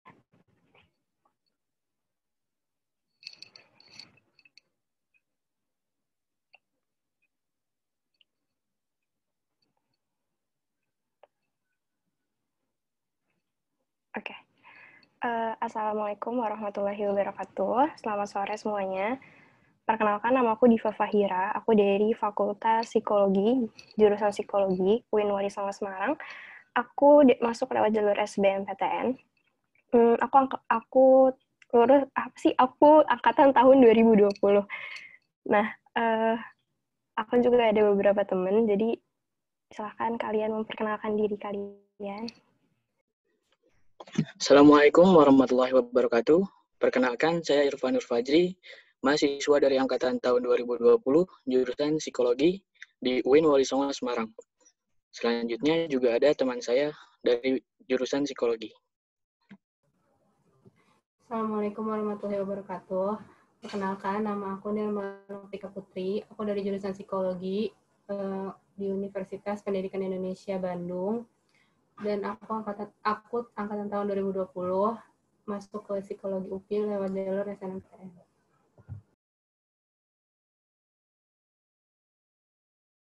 Oke, aku langsung aja masuk ke jurusan Psikologi. Jadi jurusan Psikologi itu sebenarnya jurusan yang mempelajari tentang manusia. Jadi bedanya dia dengan sosiologi dan antropologi. Kalau sosiologi itu manusia dengan lingkungannya, kelompok lainnya, kalau antropologi itu manusia dengan budayanya gitu. Kalau psikologi itu lebih ke manusia sama diri mereka sendiri, tentang behavior mereka, terus tentang gimana mereka mengontrol karakteristik mereka, sikap, perilaku individu mereka gitu. Jadi lebih ke dalam diri manusia itu sendiri. Dan kalau karena aku di UIN, jadi apa yang membedakan psikologi UIN dengan psikologi umum pada universitas lainnya, kalau psikologi UIN itu kita di semester 3 ada jurusan psikologi Islam. Nah, itu tuh yang membedain antara di Undip atau di UI atau UGM, itu tuh nggak ada, gitu sih. Selanjutnya bisa dijelasin sama teman-teman saya. Oke, baik. Di sini saya akan menjelaskan tentang psikologi sedikit. Jadi, psikologi itu masih banyak tahu teman-teman yang menganggap bahwa psikologi itu adalah orang-orang yang bisa meramal sifat atau perbuatan dari raut muka atau telapak tangan mereka. Padahal statement tersebut itu nggak benar. Jadi, orang-orang psikologi itu kebanyakan emang ada sih beberapa yang merawat orang-orang dengan gejala gangguan jiwa atau gila. Tapi itu nggak semua. Biasanya orang-orang yang berkutat dengan bidang itu adalah psikolog, yang mana psikolog itu harus ditempuh sampai S2. Jadi kalau misalnya S1 itu masih bisa menjadi asisten psikolognya atau juga berada di lingkup dunia pendidikan seperti guru BK, konselor, dan training-training yang berkait dengan kesehatan mental lainnya. Oh, ada juga buat di bidang sesama manusia gitu, sumber daya manusia. Jadi itu berkaitan dengan human HRD, yang biasa dikenal dengan HRD. Next, selanjutnya. Nah, ada beberapa yang membedakan psikologi saintek dan soshum. Di sini saya itu di UIN Wali Songo Semarang, psikologinya itu psikologi soshum, yang mana lebih mengedepankan gejala sosial yang ada di lingkungan masyarakat. Dan bedanya sama psikologi saintek itu, kalau psikologi saintek itu lebih pada basic teori dan analisis. Dan kesamaannya itu adalah sama, gelarnya sama-sama gelar sarjana psikologi, SPSI. Next, slide selanjutnya. Nah, di universitas yang memiliki jurusan psikologi sosum, itu diantaranya ada UIN Wali Songo Semarang, tempat saya, dan Diva. Kemudian ada juga di UPI Bandung, Universitas Pendidikan Indonesia Bandung, tempatnya Nirmala. Ada juga di UI, Undip, dan UGM. Kemudian saya akan lanjutkan ke Nirmala. Silahkan. Next slide. Ya, jadi peminatan di psikologi itu ada 5 ya. Jadi yang pertama psikologi klinis, industri, pendidikan, perkembangan, sama sosial. Nah, kalau klinis itu kita tuh mempelajari kondisi mental manusia itu dari yang paling ringan sampai yang paling ekstrim. Kalau industri itu lebih ke perusahaan gitu kayak HRD. Kalau pendidikan itu di lingkungan pendidikan. Kalau perkembangan kita mempelajari tingkah laku manusia dari bayi sampai kematian. Kalau psikologi sosial mempelajari tingkah laku manusia dalam kaitannya dengan lingkungan. Next slide. Ini bisa dilihat ya prospek kerja dari psikologi. Kebetulan kan aku masuk ke Universitas Pendidikan Indonesia, Fakultas Ilmu Pendidikan. Mungkin pada mikirnya kayak pendidikan, berarti nanti kalau udah lulus jadi guru. Itu nggak semua jadi guru gitu. Jadi kita bebas mau jadi apa aja, bisa jadi HRD, bisa jadi psikolog, terserah kalian gitu. Jadi meskipun aku di Universitas Pendidikan Indonesia, Fakultas Ilmu Pendidikan, tapi di jurusan aku itu non-pendidikan. Next slide. Kalau misalnya, ini boleh di SS atau di foto, kalau misalnya nanti ada yang mau nanya-nanya seputar psikologi. Kalau misal malu nanya di sini, boleh di chat kakak-kakaknya. Ada yang mau bertanya?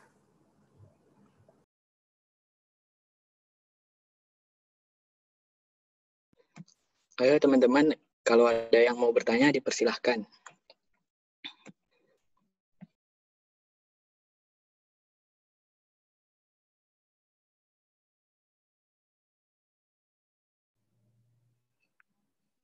Oke, kayaknya nggak ada yang bertanya.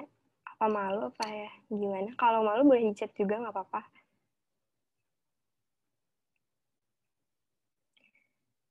Oke, kalau gitu aku mau sharing aja sih. Kalau di psikologi itu sebenarnya kita dari jurusan psikologi sendiri ya, kita tuh nggak pernah ngelihat dari kampus mana gitu. Beda sama beberapa fakultas yang mungkin masih self-orientednya dari kampus mana gitu. Kalau misalnya kerja masih dipertimbangin banget. Misalkan dari fakultas hukum gitu, bakal dilihatnya dari kampus yang mungkin udah bagus-bagus atau udah terkenal. Sedangkan kalau psikologi sendiri itu tergantung dari skill yang kalian punya. Kayak aku kemarin, aku sharing aja sih. Aku kemarin sempat ikutan salah satu kayak magang gitu. Itu sebenarnya harusnya di semester 3, cuman aku iseng-iseng aja. Aku iseng-iseng karena aku juga udah dapat mata kuliah psikologi klinis. Nah, karena aku udah dapat mata kuliah psikologi klinis, jadi aku udah bisa apply gitu kan. Pas aku apply, aku wawancara, dan aku wawancaranya itu barengan sama anak-anak UGM, anak-anak UI, anak-anak UNPAD, UNPAR, pokoknya yang universitasnya bagus dong daripada UIN gitu kan. Nah, pas kagetnya tuh pas di apa namanya, di announce kalau keterima, aku tuh kaget banget karena kok bisa ya anak UIN kok keterima gitu, apalagi aku baru semester 1, ternyata tuh dilihat tuh dari skill kalian, seberapa kalian tuh memahami psikologi itu gitu. Kalian tuh pokoknya kalau di psikologi tuh ngeliatnya tuh dari skill kalian aja gitu, dari kemampuan individu kalian sendiri. Dan kayak aku ini konselor gitu, kemarin aku udah dapat lumayan, kayak satu orang tuh kita 50.000 kalau misalkan konsul ke kita. Jadi pokoknya enak banget, jadi udah bisa cari duit sendiri sih, gitu sih enaknya. Jadi pokoknya kalau kalian mau masuk psikologi, ya fight for it untuk psikologi aja gitu. Jangan harus masuk UI, pokoknya psikologi UI. Nggak usah gitu. Yang penting kalau misalkan bisa, bagus. Tapi kalau misalkan kalian maunya psikologi, ya psikologi aja, perjuangin psikologi di kampus manapun itu gitu. Gitu aja sih.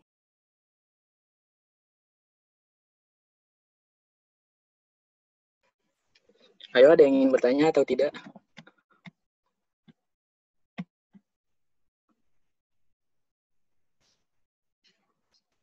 Oke, gue sharing aja deh. Kenapa sih kayak kita tuh harus masuk jurusan psikologi? Yang pertama tadi kan udah dijelasin sama Nirmala kalau psikologi itu prospek karirnya luas, dan ada juga loh alasan lainnya. Menurut gue psikologi itu kayak ilmu yang pengetahuannya itu aplikatif. Jadi merupakan salah satu ilmu pengetahuan yang aplikatif dan mengikuti perkembangan zaman. Sebab ilmu ini bisa diterapkan dalam kehidupan sehari-hari, sehingga para lulusan jurusan psikologi mempunyai cukup banyak peluang kerja. Nah, selain itu juga jurusan psikologi ini adalah jurusan yang menyenangkan. Bagi orang-orang berminat dengan jurusan psikologi, pasti akan berpendapat bahwa jurusan itu menyenangkan. Sebab kamu akan mempelajari tentang kepribadian manusia, mental, gangguan mental, perilaku manusia dari anak-anak sampai orang tua dewasa. Dengan kata lain, kamu akan mendapatkan ilmu untuk mengetahui tentang diri sendiri, mengenal orang lain, dan cara berinteraksinya. Gitu aja sih sharing dari gue. Mungkin ada yang mau nambah ini dari Diva atau Nirmala? Sharing dari aku itu selama belajar psikologi 1 semester ini seru banget sih, kayak apa ya, dosen-dosennya tuh juga baik-baik, kayak ngerti ya, dosen psikologi gitu, jadi ngertiin kita banget kayak terus juga apa ya, pokoknya dosennya tuh mengertiin kita banget, kayak ngejelasinnya tuh pelan-pelan. Terus kalau misalnya ada yang belum ngerti, bakal dijelasin lebih bakal dijelasin kayak oh iya yang mana yang belum ngerti kayak gitu.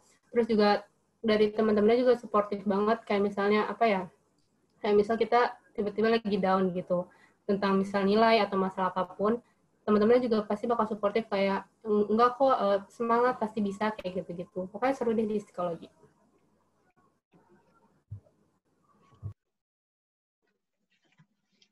Diva, ada sharing saran nggak nih buat teman-teman yang masih semangat belajar nih? Ada kali quotes? Sampein aja, Div. Buat kalau dari aku sih, pokoknya kalau misalkan kalian capek belajar, udah nggak apa-apa gitu, karena kita juga punya kemampuan diri kita tuh mungkin cuman segitu, dan nggak usah terlalu dipaksain. Tapi karena kalau dipaksain tuh segala yang dipaksain tuh bakalnya nggak baik gitu. Jadi belajar nggak apa-apa, cuman tahu juga kapasitas diri kalian gitu. Terus kalau kalian fokus sama satu jurusan tuh perjuangin jurusan yang kalian mau gitu. Jangan yang penting masuk kampus bagus, tapi jurusannya yang nggak kalian mau, jadi takutnya nanti kalian kuliahnya juga asal-asalan gitu. Gitu aja sih. Mungkin Irfan sama Nirmala. Tadi dulu, ini ada pertanyaan nih. Ada yang mau jawab nggak nih? Ada yang bantu jawab nggak? Rata-rata nilai masuk jurusan psikologi berapa tuh, Kak? Oke. Kalau sebenarnya jurusan psikologi tuh kalau dari aku sendiri, karena tahun aku tuh ini pakai itu doang kan, TPS doang. Nah, jadinya tuh nilainya nggak agak beda sama patokan nilai tahun kemarin. Kayak kemarin tuh dari UIN Semarang sendiri paling rendah itu nilai 580. Nah, sedangkan aku cuma 550 berapa gitu, aku lupa. Aku tuh dapat gitu. Jadi dari tahun aku tuh agak rendah nilainya gitu. Kalau dari Irfan sendiri sama Pupi gimana?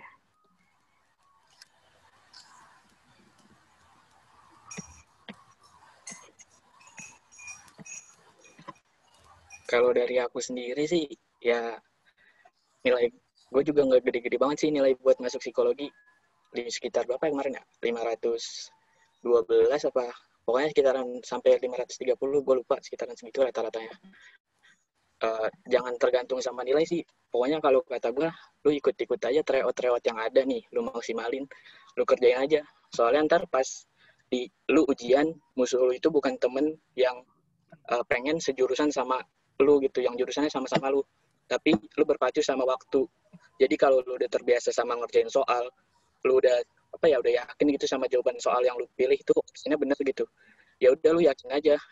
Jadi musuh lu itu bukan teman yang jurusannya sama-sama lu, jadi lawannya itu waktu.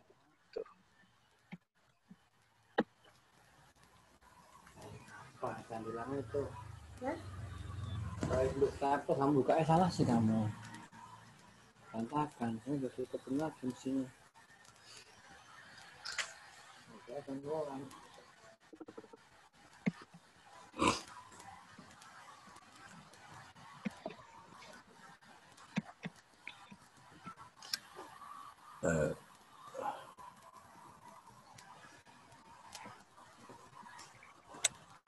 Iya, ada lagi yang mau ditanyain?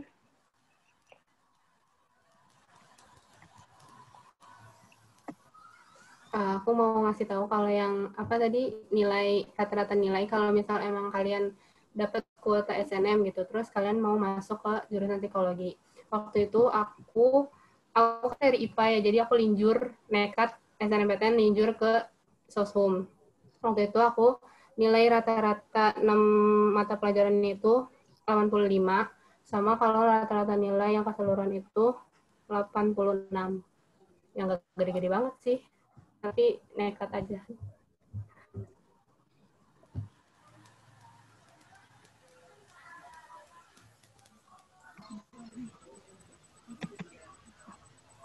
Untuk kakak-kakak kelas 12, apa ada yang ingin ditanya lagi?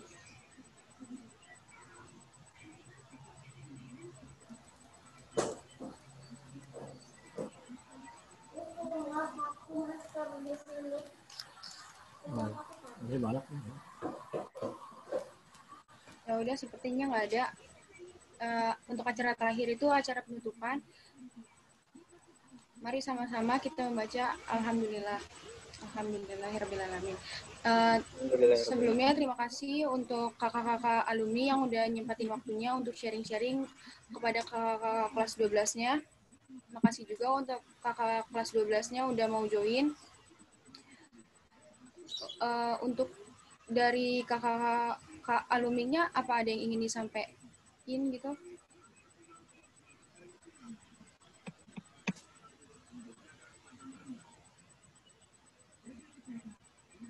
Ya udah, kalau misalnya nggak ada, terima kasih.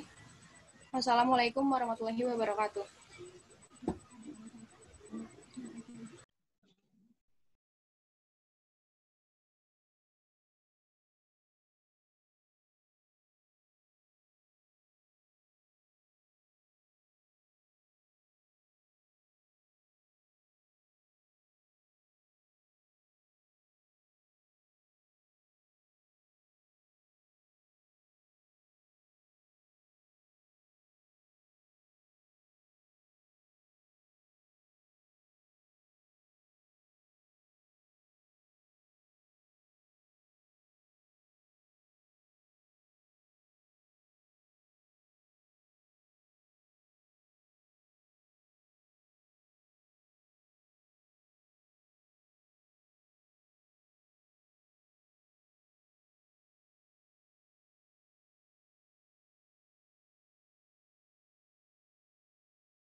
Sudah cukup yang disampaikan kelas 12.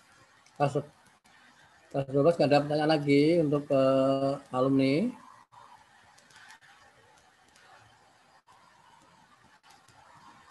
Sudah cukup, selesai, tidak ada pertanyaan. Waktu udah sholat asar lewat. Terima kasih.